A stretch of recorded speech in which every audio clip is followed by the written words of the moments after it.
Et si vous êtes nouveau sur la chaîne, n'oubliez pas de vous abonner et d'activer la notification pour ne rater aucune de nos prochaines vidéos.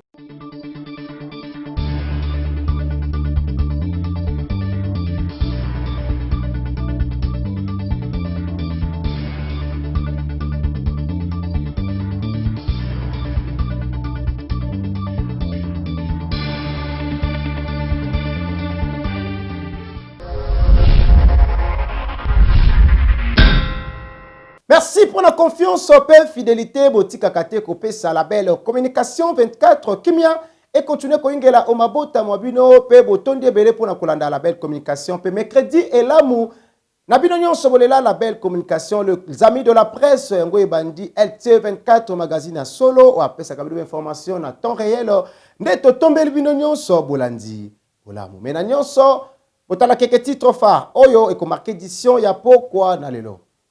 Mokwalelo bokota la bongo reprise d'activité scolaire et universitaire et salima kikuna na inikino présent Félix Tshisekedi azaki sur place peu bokomona marche oezali organisée na Congo central pour na kosenga départ ya le gouverneur Atuma Tubwana pe boyangonde belemo oyo et ko marqué édition mokwalelo pe bokomona na commune Ngiringiri ndako uti kozala bongo esondie na ndenga kosakana te belema fort et ko marqué édition tikato fonga basango na biso na ngambo politique pour na ko préciser bino ete reprise d'activité scolaire pe universitaire salema kikuna na inikino présent Félix Tshisekedi qui présent Igoluka reportage.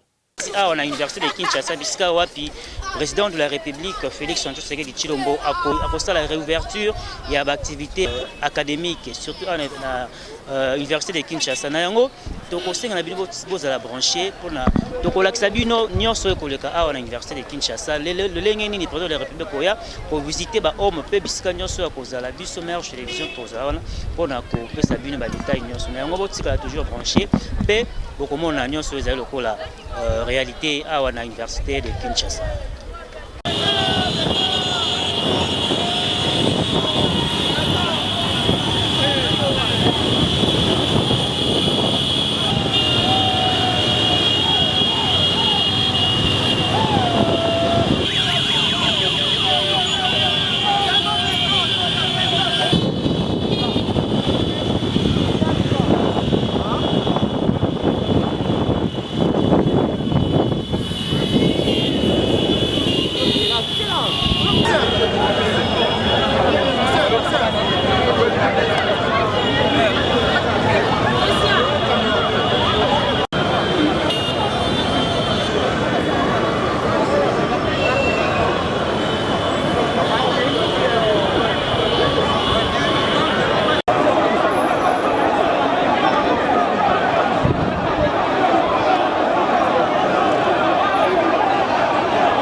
Non, comme Tolobagi toujours que président Nabiso Azali Papa, Azali na motema ya Boboto, Azali Mutu Oyo, Azana Bolingo pona ba Congolais. Voilà pourquoi Oyo Azosala Ezali que Ezai Bandeli. Je crois que Torosenga toujours na ba Congolais, na bandeko nyonso tout pesa ye chance parce que biloko Oyo Azosala nanu salamate. Banda campus Oyo Fongwama, je crois que Mbala ya Liboso au moment que président de la République aye azosolola na mutu nyonso tu azosolola na ba étudiant akoti na ba bâtiment nyonso tu pona botala état oyo ba bâtiment oyo banda batikaki na ba Belge. Voilà pourquoi tozosenga na ye lususu a continuer musala na ye a continuer kosilisa ba bâtiment nyonso tu oyo etikali. Nayebi ke na volonté oyo aza nango na bolingo oyo aza nango pona ba congolais misala nyonso tu ekosila et puis ba étudiant na biso bakotanga na ba condition ya malamu. Voilà pourquoi toye ko accompagner et puis bino moko bomoni ndenge ba congolais bazalaki et puis ndenge batondi. En tout cas elakisi ke azali président oyo azali pembeni ya peuple. Non, eza satisfaisante parce que comme on a biloko oyo batika yango babandona yango pendant près de 50 ans. Nous avons réfléchir, vraiment, et en tout cas, nous avons une émotion, il y a ma casse, mais le président de la République toujours à continuer à soukawanate. Nous avons toujours, il y a un monitina ya ba Congolais ba yebele. Ceux qui ba Congolais ba yebele pour soutenir le chef de l'État, ils allaient pour balingi que misala au président de la République azosala et kende liboso et puis ezala non pas pour la publicité naie mais pour la bolamo. Oui, nous avons le sentiment de joie pour les Congolais, comme tous les étudiants au Moni. Cette population qui a représenté le pays en entièreté, et Zali Koleksa déjà, combien Sengoza Namité Mabatuko Yokake, pour la toute première fois, chef de l'État fait déjà 3 fois les tours de campus, pendant qu'il est le président. Pourtant, il n'a qu'1 année et demie. Mais pourquoi il y a 3 fois? C'est parce qu'il donne l'importance plus à la formation professionnelle. Yabana Nabiso. Awa Ezali Université où est formé Etienne Tshisekedi. Personnel et les lots fruits naïe ezali moi na naïe azu pouvoir simanaye mais à Monique université au Yakisha c'est comme qui na niveau moko très délabré et que mutu moko za occupé yangote ndenge président je crois Otikoloba suite na ba revendication belé ba bâtiment ezaka toujours victime on a toujours saccagé on a toujours brûlé mais c'est l'unique université dans l'Afrique centrale au batutu bazaki kolungwa de partout pour ba rotanga na université de Kinshasa. Mais aujourd'hui, Ezaki a abandonné. Le chef de l'État a voulu Alat Sango d'abord. Et Lamba Asika, vous verrez que tous les bâtiments ils ont genga, c'est-à-dire Alat Sango et Lamba Asika est comme normal. Alors nous, comme le peuple congolais, nous avons qui accompagner pour la collection que to lingi makamozo sala, to sepeli na ba innovation na yo, to sepeli na tension zanango envers le peuple congolais, surtout les étudiants, parce que bangone bako kambamboko lobby. Alors il a fallu peuple congolais toya. Voilà ce qui justifie cet engouement. Vous verrez que Batoubaye belé. Mais il n'y a pas battu par sentiment, parce que quelqu'un me dira non, mais quand vous avez regardé, vous avez vu que c'est presque toute catégorie confondue de gens au Baye pour acclamer chef de l'État par rapport à cette œuvre. Donc cette œuvre, c'est une œuvre louable, au Batutu Basepel Nayango, comme on a et si Kaban Nabiso Batanga Gezaka, salité, au continent, tu ne peux pas supporter, mais aujourd'hui, avec l'œuvre du Seigneur, nous avons eu un président qui s'occupe de toute couche sociale, c'est-à-dire à Monique, côté enseignement, Isaki abandonné, il a commencé par ça. Oui, en tout cas, les réactions sont quand même pas nabiso et c'est pas sur ma case parce que ça fait plusieurs temps banato banda université salango et ça rare pour mon président de la République aya yemoko sur le terrain a échanger na ba étudiants atambola pe makolo donc c'est rare mais visite na esali biso bien ma case parce que tozalaki natif tokanisa ite kututa ya koya mais nde tomoni présence na yemoko sur le terrain awa makamu nyonso ya prometaka biso neti biso ngai nazalaki depuis na homme tomoni lelo tokanisi ne tamba bengana biso na homme avec des babongisa te mais tomoni musale salemi yemoko pa ya ko visiter lelo pe ezalaki le 10 ezalaki nini date moko ezalaki officielle pour na ba reprise de cours en tout cas. Oui, mais ça n'a pas de notre soutenir as chef de l'État. Nous sommes à l'Obaki pour n'abisso na nikina tomoni vraiment et salemi. Bon, nous avons na seulement correction mutie pour na baninga na biso muso étudiant au à l'Obaki que non président de la République a été tomoni était to solena était mais c'est un peu flou. Ya qui a zaina bilan na ezalaki positif oyo esengaki asala awa aye akuyi koleksa erne pour rien te azana musala bela ko sala pona pays na biso donc ayaki ko accomplir mission oyo ezalaki vraiment na bilan na 10 jours na ye aye amoni ba étudiant amoni pe ba misala oyo ba na sala esalemi bien a visiter pe ba comité de gestion ba autorité nyonso ba sololi mais comment le gazela kama kamango ce ko banana ngito. Bon, réaction nanga eza premièrement nazana esengo mingi. Parce que depuis que moi je suis à l'université de Kinshasa, au moins dans mon Konzamboka, aya na kati ya université mère de la République démocratique du Congo. C'est pourquoi on a dit que premièrement nazana esengo na moni mo Konzamboka aye d'abord en tant que citoyen na kati ya université. Maintenant en tant qu'étudiant na sepeli parce que arrivé na awa ezo kopesa biso moi espoir moko boye pour que biso pe na lolenge na biso kotanga ya kosala makambu to meka pe kokoma pe na ba niveau moko boye ya bien na vie. Écoutez, kopanza na homme ezalaka ba étudiante. Wana nazolinga batu nyonso ba comprendre kopanza na homme ezalaka ba étudiante. C'est vrai to sala ka ba réaction soki bakati moi courant tout à fait normal ou eza légitime. To sala ka ba réaction na biso pour que bazo ngisala biso courant parce que kovanda na homme na molili ezalaka bien te. Et surtout na batawana insécurité ezalaki moi mingi. C'est pourquoi moi na to bando sa ba réaction pour que me bato bayaka ko buka na homme mingi bazala ba étudiante.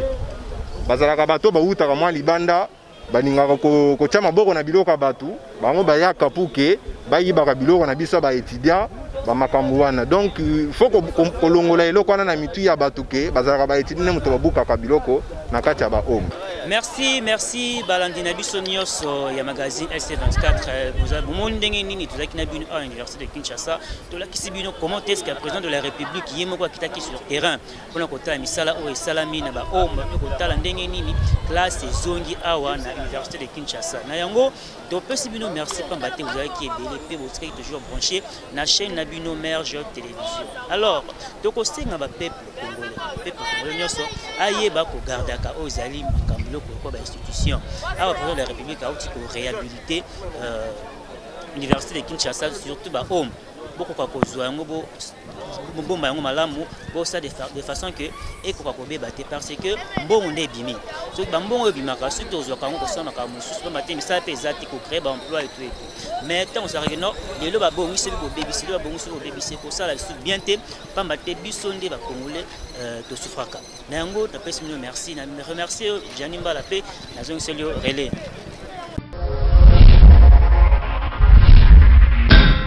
To kontoba sango na biso pona kosina bino toujours na ngambo ya politique que marche moko eza organisé kuna na Congo central wapi pa ba kosenga de part le gouverneur Atou Matubwana bon Oni Ilunga reportage. Kaka na demande ya Atutika Congo central groupe moko ya ba députés provinciaux ba organiser marche mukolo ya vendredi 14 août 2020 oyo toujours na idéologie ya déchéance paix respect ya mibeko ya mboka mais na nyonso eza na groupe ya 26 députés provinciaux ya Congo central oyo baza ko soutenir gouverneur Atou Matubwana pe bandimi na bango ko dialoguer pona kimia ni Congo nyonso kasi biso na SC24 toko senga kaka na mokonzi ya mboka son excellence Félix Antoine Tshisekedi Tshilombo papa kota likambo oyo pona kimia ya peuple kasi na nyonso bana ne Congo nyonso boye ba ko s'impliquer na makambo oyo eza koleka pona ko batela bomoi na bino biso na SC24 liso toujours kuna na matadi po dossier oyo eza à suivre. Nangambo éducation tikato préciser bino ete population congolaise batikala ki kimia te ba réagir à propos ya reprise d'activité scolaire universitaire ba parents bazaki na micro ya Margot Tomona reportage. Président de la République Félix Antoine Tshisekedi a lancé qui réouverture ya activité scolaire pe académique na RDC le 10 août. Kasi bakondi ya l'État basengaki na baboti na ko respecter ba gestes et barrières pona bana na bango bazala atteint la COVID-19 te. Na yango biso magazine LC24 kitaki sur terrain pona kosolola na population na oyo etali rentrée scolaire pe bazalaki na esengo makasi ya kozwa nouvelle yango bolanda. Pona likambo ya tali ya rentrée scolaire ya liboso tosepeli nano lokola rentrée scolaire esalemi poto bandaki kobanga mingi likambo ya année blanche mais ata lokola ezongi boye toyebi ke mbongo eza pasi et puis il y a eu ba sanza mibale misatu mine bato babandeki kosala bien te pona makambo ya confinement bata ba déconfiné biso tant que parents lokolo tozana souci ke bana batanga tokosala ka ke faut tobika ndenini tokodébrouiller po bana bazonga classe po tobiki pandémie oyo esalemi ekangi mokili mobimba ebouge pe epesi pe crise économique dans le monde entier. Mais tout ça quand les 5 le bana bazongi basa la tenefé pe basa l'examen d'état makambo so tokobondeka moke pour les période et pour une maladie na makambo so tozali pona bana o bazali na ba maternelle o bazali na classe montante pona bango tokosenga kaka na ministre na mokonzi ya mboka batala likambo na bango malamu bayeba nde nini bakotrouve solution mais lokolo bapesi nanu priorité na baoyo bazali kosala baexamen wana toza na esengo ministre Willy Bakonga ye moto ayebi nde nini akosala programme mpona bana oyo bazali na makambo etali classe montante bango babonda nde nini mpona korégularize makambo na bango. Merci. Oui, comme ponga pe naza na bana bazotanga tala ta nyonso tovandi banda mois de mars ti lelo oyo baparent ebele bavandaki basosiété ekangami biso bamama mpe moya kotekeza te tozobundabundaka moya kolia sikoyo ndenge klasi ezongi boye eza na bana mosusu bamipesaki mpona kosakana mambo ebele bana mosusu bazwa lie kaka kotambola azomona koto batikana baoka ndenge wana batangaka te sikoyo ndenge bana bazozonga klase bana mosusu babosani bamatière mosusu na motu biso bapara mpe mbongo mpe ya kofuta na bana baminervane mosusu eza te toyebi ke baekole mosusu ya ofele eza nango eza na parent nyonso te nde akotisi mwana na ekole ya ofele sikoyo tozoyeba te tosala ndenge nini tokobanda na uniforme tokobanda na ketch tokobanda na kaye tokobanda na nini vraiment toza na pasi makasi mpona ministre na biso tozosenga kaka ayeba kaka kobongisela kaka baparent akanisela kaka baparent ayeba ndenge nini akoki kosala ke tozwa moyen ke bana batanga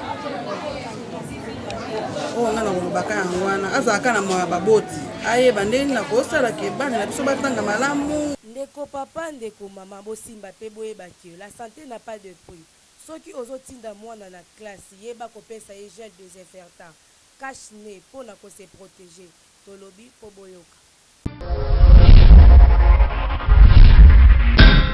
Toujours dans la éducation, tikato signalé binoete awa na ville province ya Kinshasa eza na école o baza ko respecter bongo ba geste barrière ba tie bongo bana na bango pour que ba se protéger face à la pandémie Covid 2019. Encore une fois de plus, Igor Luka, reportage. Après avoir causé la réouverture de l'activité scolaire en République démocratique du Congo par le président de la République, Félix Tshisekedi Tshilombo, à Singaki na ba école ba respecter ba gestes barrières de façon que ba élèves ba ko kozalate atteindre coronavirus. Na yango magazine S24 et kitaki sur terrain na école oyo bozali komona pona kotala ndenge nini bango bazali ko respecter ba gestes barrières. Kasi eloko impressionnaki biso ezali que na entrée ya école bazali kozwa température, lave main pembeni, port de masque obligatoire, pe distanciation sociale ezalaki vraiment respecté na ndenge ya kosakana te. Na yango directeur ya école oyo tanga monaki micro ya SC24 azanaki maloba te. OK, pona balinga oyo ya complexe scolaire Luka, omoni mesures sanitaires nyonso ezali bazali kozwa température na salle de classe, gel alcoolique ezali, même chez moi vous les voyez. Donc c'est pour vous dire que toutes les dispositions ont été prises. Ba mama bazali na ko yenga batinda bana na bango pote mesures nyonso ezali prises oya kwa na retard etalié chez nous on moni déjà examen aux akina messe à deuxième trimestre. Bana na biso bazo sala yango pona E02 ezala déjà au grand complet pour te déposer yango au niveau de cours. Non, il faut les remercier. Il faut les remercier, mais les demander de faire un effort pour le NU. Les NU, puisque les enseignants que vous avez vus dans des salles sont les NU. Ils ne touchent rien, absolument rien. Et on doit les encourager. Et on peut les encourager maintenant avec quoi? Si l'État ne les prenne pas en charge. C'est pourquoi Oyoki ke Mukuzi lobby à l'obaki que syndicat wana bakuta nana yelelo. Donc le quoi la masolo ezali na mesa tokoki kobo yate tozelana no rapport wana. Non, on vous remercie seulement de nous avoir rendu visite. Nous vous remercions. Ce magazine S24 tokosinga kaka na école oyo bazali kokoka kombote pate exemple yango ya kolanda mbate bana oyo bakotisa kambo pe na mbongo wana ekosala ke mo ba gel désinfectant to pe iloko nyonso kosala ke mwana kwa kozala te na coronavirus te ekokape ko aider bango na yango tokosinga lisusu na ba autorité ya mboka bomeka kosala ka ba suivi na ba école pona komona ndenge nini bazali ko respecter yango. Na yango biso magazine S24 tokopesa kaka longo na ba école oyo bazali ko respecter ba geste barrière pour isala eloko. tokoncho basango na biso na ngambo ya société pona kosinale bino ete na commune ya Ngiringiri précisément na avenue Lokolenge ndako moko uti kozika bandeko ba BBC ba bien matériel bele pe babungisi mbongo Igolu kazalaki kuna pe Oni Ilunga Junior Mutombo bango misatu basangana ki reportage. Ala bien. Awa tozali na commune ya Ngiringiri na quartier Khartoum avenue Le Kolenge numéro 16 esika owa bore komona incendie moko esalami na ndako oyo pamba te sila ba information juste sur place ba ebite esika yango eutaki na yango bavandaki libanda basukaka bayokaka bu bango nyonso bapakata mbangu 100 mètres mpona koyeba oyo ezali fin du monde to mpe ezali bombe ekoyeli bango na lupango ebongo ntango bazongaki bacomprendre te soki eloko nini esali ke ndako oyo ezika pamba te courant ezalaki te bayebi te soki mwana nde akotaki na kati ya ndako mpona kopelisa bougie na yango Dieu merci pamba te perte de vie humaine ezalaki te kasi famille oyo baperdre babien ebele lokola batelevizio kaka nde ozokomona libanda boye bakiti basani bambetu nyonso bazwi babiso libanda kaka mpona koluka ndenge nini ya kosauve mwa biloko ndambo etikali na yango tozali kosenga na baautorité oyo ya bacommune bomekaka kosalaka mpe basuivi na basnel to mpe kosalaka bacontrôle na bandako ntango mosusu ezalaki nde bacircuit ya mabe ezalaki na kati ya ndako ata kokoro ezalaki te toyebi te soki ezalaki courant to mpe mwana nde apesaki bougie na yango tokosenga lisusu na bino mpe bandeko ntango likambo esalami boyaka koede bandeko pamba te tokiti awa na quartier oyo tomoni kaka mwa quelques jeunes garçons bazali kosala mosala nde bazali kosala bo soki ezalaki toyebaki avant ndako ntango osenga kozika nyonso te biso magazine S24 tozali de cœur na famille oyo bauti kobongisa biloko na bango mpe tokosenga na bango koka kozala prudent de façon que prochainement l'incendie a bouillé et ils ont bango lisusu te.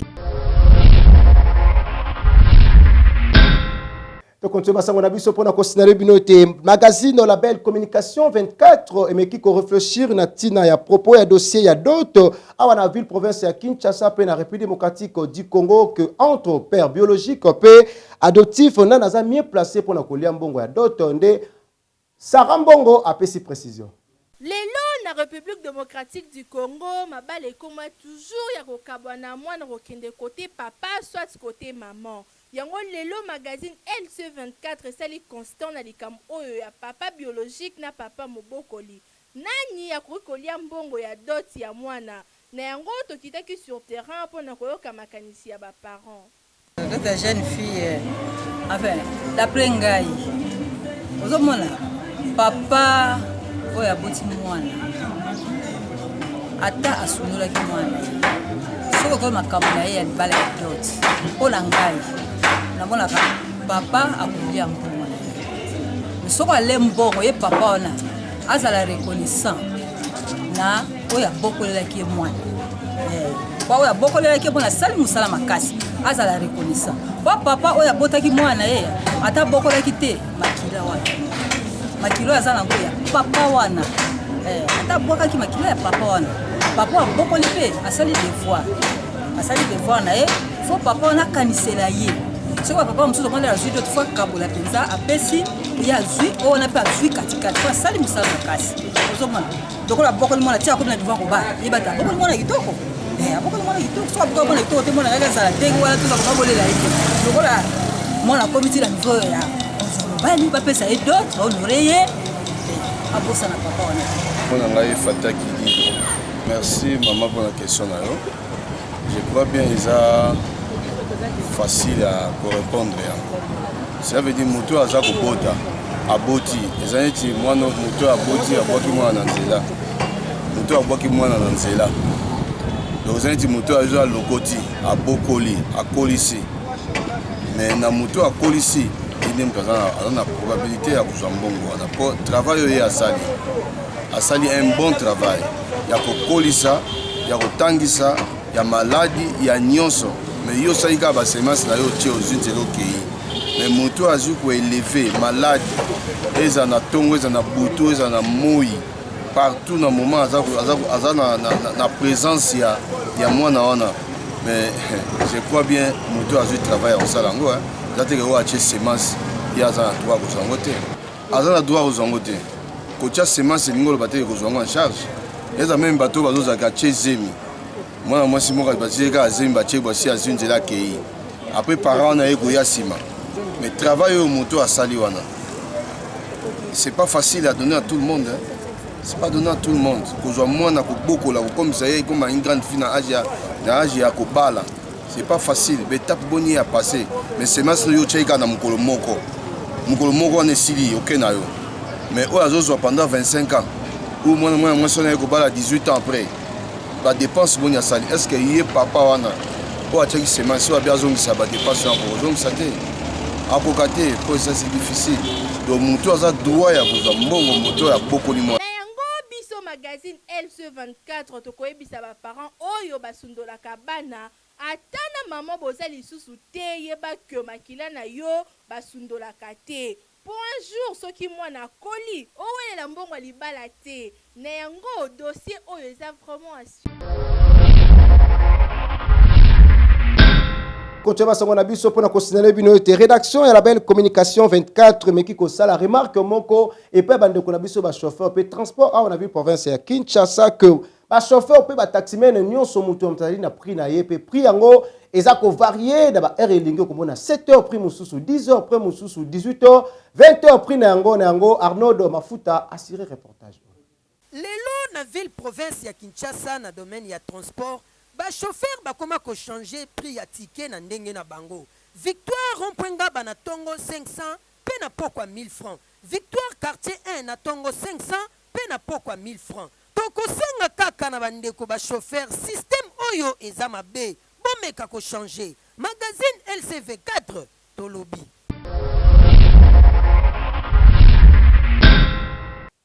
Donc on te passe mon avis sur la gamme religion pour nous préciser bino te réouverture ya l'église ko salema bongo le 15 août 2020 en tiki bongo ba reporter ya LT24 kimia tamokete bakitaki sur terrain kotala lolengeni l'église ba ko bongama na ndenga ko sakana te bo peto na kate tonga yango Arnaud Mafuta assuré reportage. Président de la République Félix Antoine Tshisekedi Tshilombo bakisela kaye Fati Beton na maloba na ye ya fait état d'urgence à Lobaki que reprise ya ba culte normal le 15 août. Magazine LCV4 tikala kisimate kitaki sur terrain pona komona ndenge nini ba chrétien baza ko se préparer pour la journée ya le 16. Père général Kasongo à Lobaki boye. Vraiment monsieur le journaliste na dans les salons mingi et puis na tondi botondi pona motuna na yo. Na to répondre yo na kombo ya Mosai na Nzambe évangéliste John Mokondi et puis na kombo ya chef de l'État ndenge azui en fait azui bonne volonté à refonder l'église en tout cas Nzamba pambola ye obiso ba soyez tout ba au que Mungu akubariki na yango biso église la Merge balobi la Bible dit mwana na Nzambe aliaka na mabondeli et puis alalaka na mabondeli. Lokola tozalaki moya kolemba bien sûr attention telemba ki mamolimo ezalaki na toujours fort. En tout cas totondi Nzambe botondi en fait Nzambe te remercier na ndenge alingi que ba déconfiner biso et puis makambo ya Nzambe zonga pour que to célébrer ndenge to merci. Merci beaucoup en tout cas nazolendi ça basali nyonso ya Nzambe et puis bana na Nzambe que ata nzoto elembaki même molimo zaka nango ka fort yango na 5 mois auto zalaki vraiment confiné et elingi koloba tek Nzambe atikaki biso azalaki na biso toujours soki tomonaki na libanda ya mboka bandeko ndenge bazokufa lokola mbinzo mais biso na Kinshasa malgré épidémie ezalaki quand même Nzambe asungi biso que to ya mortalité ezalité lokola ya baninga na mboka ya bapaya yango nalingi na ibisa bino bandeko na ngai dimanche oyo tozokota le 16 en tout cas na kosenga na bana Nzambe nyonso tout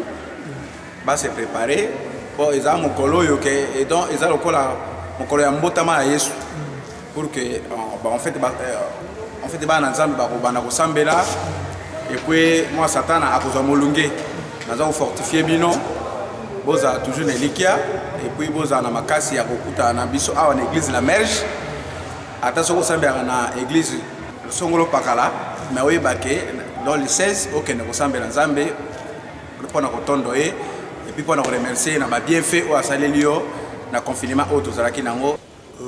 Premièrement, étant que les chrétiens, il y a un sentiment de joie. Comme on a les sous-bana Nzambe kosangana ensemble pour le kumu Nzambe. C'est un sentiment de joie, bien que malade des allées, bien que malade en gros est silité. tout en préservant, tout en comment dirais-je, comment on appelle ça, la mesure de barrière, tout ça na yangote, mais un sentiment de joie au monde à Bananzambé, net ngana on retrouver sous temple de grand roi et ce que tout sangana kanaba culte na biso le moment louange, adoration, bien que ça s'est passé na comment dirais-je, dans WhatsApp, dans les réseaux sociaux, on a un culte, ça s'est passé aussi bien, on a prié parce que là où 2 ou 3 sangana comme on a il est présent, comme on le faisait, sa présence était là. Même dans la Bible lobby, dans la femme samaritaine, par rapport à puis, il s'est dit qu'il y a un là. Non. Les Arabes tombent sur leur couteau. Nzambé a partout. Nzambé, c'est l'air vient et elle est déjà venue. Est-ce qu'il y a un vrai adorateur pour adorer le Père en esprit et en vérité. Donc, ils ont un appui, ils ont une montagne selon la femme samaritaine. Et ce n'est pas aussi les Arabes ont fait tout ce qu'ils ont fait lieu dans le culte. Non. On a relancé les chrétiens qui ont fait les mains. Il y a continuer chemin la biso. Là, mieux vaut 2 que 1. Donc, tant que Bible dit mieux vaut 2 que 1, c'est-à-dire quoi? Et ceux qui ont été mais ceux qui basent 2, 3, vont relever. Dans un moment où on a appelé les gens qui ont abandonné surtout fois. Ah, tant que comme les biso parce que belé sur ça par rapport à Nzambé Atiki, par rapport à Nzamba Piné, par rapport à pasteur. Je ne me doute, on doit prier bien thème. Le pasteur va ça ma belle, oh, ce n'est rien. Ils ont monté et tu vas dans Nzambé, boya. Tout le monde a belé na ba culte na biso, mais tout beau ça na ba geste barrière té. Ce qu'on a beaucoup avant quand on a culte, na ba masque na biso. Le 15, le 16, dimanche, église nayo, tout ça, distance, et puis nuisance sonore, et puis libandate. Ce que mon ici, nayo, zamuke, etalio, yebisaka batoza muke. Ce que ça 5 kits, ce qui 10 kits, c'est un problème nayo. Mais, distanciation physique est là. Et puis lavage à main. Les bosses église, basi température, mon soko maboko. Toko tiangote. Tokangi église okoloba toza ba démon yonde démon totikali kaka na ngambo ya religion pour na considérer bino ete église de la mère jozali kobengisa bino nyonso dimanche le 16 oyo boya to rendre grâce et pas ya tata Nzambe pour na lolenga bateli biso banda mois de mars pendant confinement Covid 2019 okufite ya katokumisa Nzambe. Vous avez un reportage to bukana te muto azanga te dimanche 16 août oyo toya biso nyonso koya kokumisa Nzambe akinwa pamba te Nzambe asaleli biso kokamwa elongo na église la Merge mission évangélique le rassuré de Jésus-Christ. Dieu a tant aimé le monde qu'il a donné son fils unique. Ici il y a combien de pains? Un seul pain. C'est le fils unique de Dieu. Ça dit qu'il y a quelque chose qui se prépare sur la terre. Pour que les malheurs n'atteignent pas le monde, Dieu doit jeter son pain sur la face des eaux. Bien aimé, les eaux ici signifient quoi? Éviter Bino. Célébrer tout sans eau. Avec l'homme de Dieu, évangélise le Mopondi, Moponami Nzambe. Eza quitte moko kaka ya adoration. Rendez-vous il y a le 16 août. Boya ebele activité église et zongi. Église de la Mère, Josélie église nabiso. Oui, l'accès mission évangélique les rassurés de Jésus-Christ. Avenue Le Colam à 30. Pe Kobo Sanate, célébration neza avec action de grâce. Le 16 août. Dimanche awa. Soko ye retard etali yo ko vanda libanda.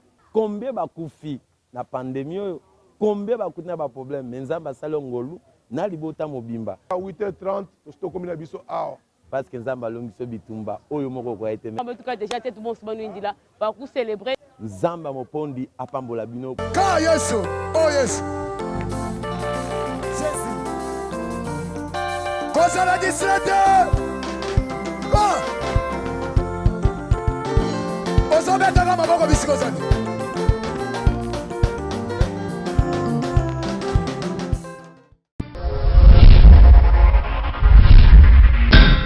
continuer basango na biso na page noire oyo ndenge to annonçaki bino ke consort na biso akufela kibongo mama na ye Margot Tomona ekundamaki mokolo ya samedi yango bolanda nanu elema lolenge ni matanga ngolekana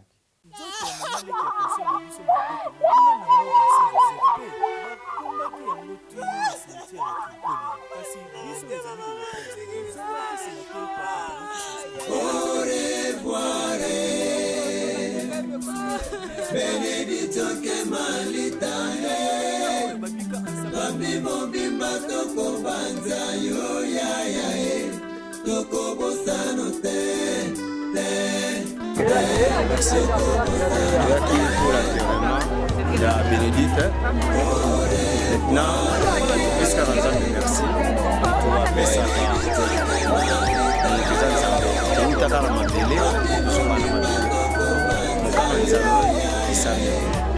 ce qui est incroyable, l'humanité qui est collègue à Kimia Boué.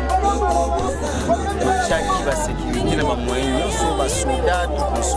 Mais Zambé, comme tel a dit mon Zambé, Azaraki Moto Azaraki Moto, Azaraki Mama Sociale, Nabatu, Nakatia Banaye, Namobali Naye. Mais Zambé a permettre aux larmes surtout, au Yia Saraba, Batu. Pour les populations, Batou et Bélé, où il y a Bassi, Pemibali, Oulela, Bassi Namotema, où va perdre mon toit à Zalaki Cheur. Nakati ya relation, où il y a Zalaki Namotema. Mingi Pendia Bolizate, Mingi Naeke de Kimia, Togo Sanakayete, Tango surtout Baba Mutala Mawe.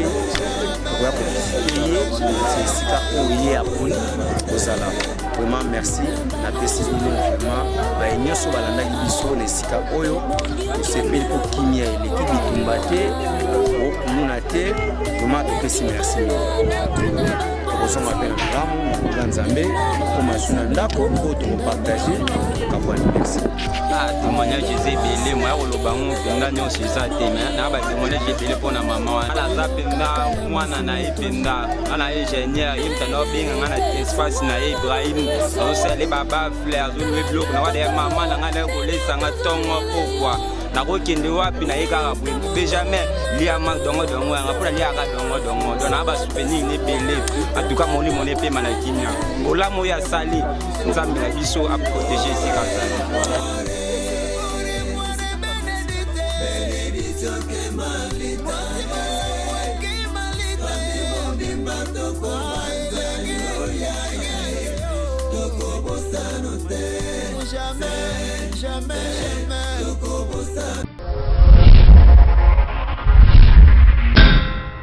tokomi na rubrique on a bino bolingaka mingi pe boza komesa nango za ko cartonner na ndenga kosakana te bo fongoli ya moko lelo igoluka ofongoli nani. Oui, mais oui, on a remarqué que toi, divorce, ils ont beaucoup plus élevé. Pourquoi toi, divorce, ils ont beaucoup plus élevé? Parce que nous, dans le mariage, excusez-moi, dialogue vraiment entre Bassina et Bal. C'est juste que papa Robima, à son guitare, quand on a maman, mais quand on peut pas me sur la moi, vu que moi, sur la masanga, papa, les canaux qui la moi sous service, à mêler à Zonga, les moi, ça tombe. On a basé toujours parce qu'on pensait que mon bain des canaux qui vont se quelque part. Azali comme sous la moi c'est mon revenu du banda. Mais oh c'est pas ça. C'est comme ça on a bani payer service. Comme il appelle masanga c'est une que non m'tamele masanga yé. Ya on moi que soit na moi mkezo ya pe bato divorce pour makamwa ni. Bon les lots ça va 2 ans parce que biso de ba maman. Biso ba papa, ba parents à principe toujours doit tenter ya repé ça ba na moi conseil. Moi la soka qui a bouté na moi les lots que moi ba jeune ba comme moi grâce ya ça misala. J'ai mon basali à économiser mon salaire na yemoko le loin du mal ngaya ko bala nanga lokola maman na boti mwana nanga mobile il faut là déjà ko la qui c'est bien papa et papa yo na nizwa moi mon panzo ya mwana mobile to danda opese moi conseil pour la que le lenge nini au moins la pas ko vendre la mbosi na kata ndako bala pour ne pas que lobby to kende to kuta na ba cause wana et puis papa peut faire bande na ko sa mobile que non c'est à moi âge mo ko poussa mobile faut comme mature son maturité zati en tout cas franchement za langambo moi c'est langambo mobile to s'attendre que non lobby ba au divorce manque de maturité et puis manque de dialogue c'est très important le lot na kati ba couple belé dialogue exact dialogue eza te et puis biso baparent tozo ape tonter solo na bana biso mwana ntango ayeboye déjà nzoyebisa bi mama kuti nde nalekanaki nakute na mwa mutu moko boye pembeni wana abengaki nga mais nga lokola mama fana jouer rôle na nga bo mama il faut carrément na temele nga solo motala mobala ngo sa okutana na ye wana o alingaki wana nayebi ke mwana nga za libala na ye na bandisi ko appuyer na kati ya buzoba moko boye na omotula mobala ngo aza bien po déjà ça nayebi mwana nga bali maintenant naotuna déjà mwana radio saka mobala na za voiture ndeya koza directeur moko na bombi la komo ndima mascarade nga mama na komo couvre pe mwana eza ba bloto omona ngo ba réalité ba famille de lelo yango zo mwana mo ba divorce to mwana moni ka kuta na mtu mwana za na mutuka le ba mo mbala na komi somade biso nde ba parents tozozala un peu na kati ya mo ba cause pe ba divorce parce que zo senga fo oyisa mwana dialogue akola mbali na ye il faut mobali pe azoka tan ko dialogue na mwasi mais c'est pas dire que moi sta na part meilleure et puis ça mibali mususu to moi ça y est aosenga ba dialogue na mobali donc avec non j'ai pas le temps donc voilà un peu moi cause ya mo ba to la divorce au niveau maternel oui quand à moi message on ko pesa o ko la fort lokola maman lokola mwasi on ko pesa message mo ko na ba jeune o bo ba la relo il faut avoir beaucoup plus sur le temps de dialoguer avec ta femme moi si besoin ta ko dialoguer na mobali na yo wana ndi yango ko la secret mingi ya libala et puis au moni ba maman mingi lo ba to lo ba di ba swahili bazana kisi muso okende na ba swahili ndenge na kisi non non non bana biso lelo ba jeune o ba lelo ala tonter resourcer à mobile peut-être on soit bouton mobile tata na okele pas terre pour terre ça bouton maman luka mo bo msamo bouton mobile te so tata na tombe papa ke ko wela mbe ko karaté kele masale fort mobile ke na musa 6h tellement la 6h vu moi temps moi ko repasser chemise pour repasser mon chemise voilà aujourd'hui on fait un mobile na atoko zongela pondo suko lo sa musa ndako moi aujourd'hui moi temps ya ope maman moke ya on peut-être que ça conseil na numéro 1 par basse et là bas les sommes mi balle na zone pas na bino et ça fait que ça aussi c'est une salle là au lieu de la session ça 19h nous ka fata au cours de moi 2 heures du temps du banda mais benga là on t'a moi sur le téléphone et c'est le va chérie je suis quelque part j'arrive donc un mot petit ça moi si moi moi sur moi je t'aime le téléphone après que vous salez ça radio donc quand on a ça moi conseil moi m'était bon camper pour améliorer ba na biso ba ça ba biso ni ban au divorce pour la nga on conseiller de pas divorcer parce que ça non le bateau ba cause ya divorce ndenge zala divorce est comme même et là moi ya mabe na kati na bino stabilité bon mutakwete ya instable donc on ko qualifier to moi za ki directeur za na place mo ya bien à cause ya divorce souci wana on ko se fondre là musala ko so kende ke abelisi pe musala kezangina banda ko na bino to kozala jamais na kimia na ndenge ya kosakana te permetaka bino bobatela bomo ipe bokolongono bokunju ya nzoto wa bino yango to mimela bino bokolongono bokwalelo LT24 obombini. Merci ezali docteur Désiré Bombile nazali nutritionniste et sexologue et mokomi ya babuku na bini nutritionniste yani moto azali kosokipe ya kolakisa tulolenge malamu ya kolia na yo oyebi tant toliaka tokokozwa biyano misato parce que bomo ya mutu evandi na sani na ye tolobaka yebisanga ndenge oliaka na oyebiso ndenge kokufa yengo bake soki mutu azali kolia malamu te aza na facilité ya koboma nzoto na ye pe kobebisa yango ndakisa na kolia tokoki kobatela nzoto ezwa maladi te tolenga prévention tant tozali kolia ndakisa na kolia tokoki kobikisa nzoto soki ezali kobela ndakisa mpe na kolia tokoki kozwa mpe maladi soki tozali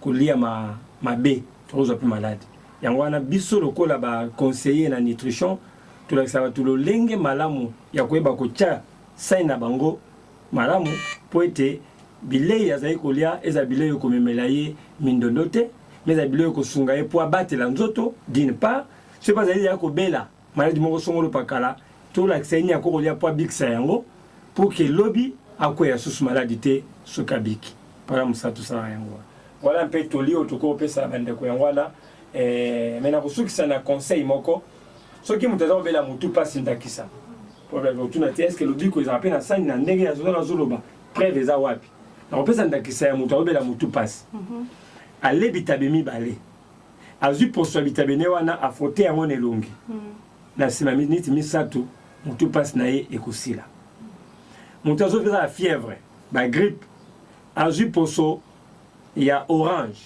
azwi mai etoki atie na verre azwi poso orange atie na mai wana afiniki yango azeli mwa miniti moke ekomi tiède atie lutu mibale ya miel mpe ameli yango fièvre na ye nyonso ekokende wana ezali cadeau on a pesi pour na été na kati na sani lobi ko za solo. Numéro na biso ezali bongo Ochendi indicatif Yamboka 243 09 98 43 27 38 09 98 43 27 38 ou bien 081 45 74 935. Nabasango ndeto boucler complètement édition ya Mokwalelonga Janimba la mwana suka ba journaliste nyonso na kina lofundu pe lolendo ya ko présenter les bino yango soki bo sepela kitika bo pesa un merci une équipe rédactionnelle pe technique oyo basala ki bino musala kitoko na montage otomona kibongo Eniko Malambo azali ko bunda pe nzamba azali ko sembola ka loboko RT24 azali ko sala musala nango na ngamba montage avec Eniko Malambo pe azaki participation ya l'imbattable Jordan garçon bio sa microbe na benga kebongo pe le coach Cédric Ilunga za ki on a misu pona ko assurer montage et ça ma kitoko la lenge sengeli pe réalisation ezala ki assurer pa bilombe mibali na moni bongo Junior Mutombologie pe na moni bongo l'avenue de la presse Jonathan Piana bazala ki wana pona ko sala mon sala ya réalisation Janimba la apparaître na banda kuna bino pe édition na ka fier na bango zala ki assurer pa bana mayele Oni Ilunga azala ki wana pona ko assurer édition Mokwalelo Mardo Senjela miso pour que édition ça makitoko igoluka lala kipongite azali tutoko ve na ndenge ya kosakana te Marco Tomona azala ki wana miso kolandela ba papier pour que son et ça makitoko Priska Musungu mwana mama azala ki wana pona kolandela ke musala yango ele kana kitoko bana mayele basala ki édition o sala imi na bandako na bino ele kana malamu na ndenge ya kosakana te metoko kabwana boye te 100%.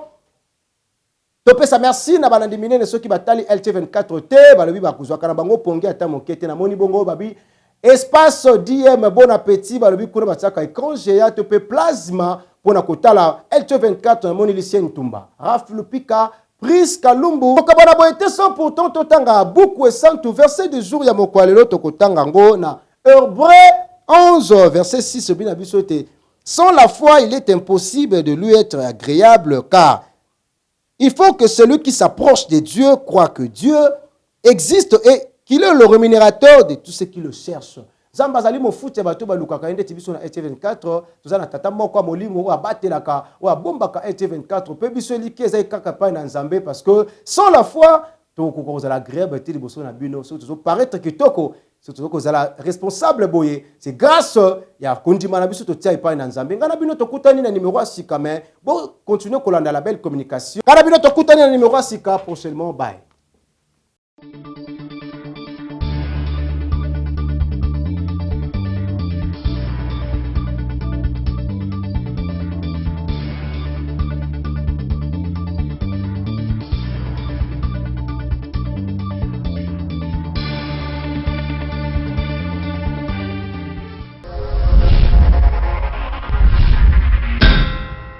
Et si vous êtes nouveau sur la chaîne, n'oubliez pas de vous abonner et d'activer la notification pour ne rater aucune de nos prochaines vidéos.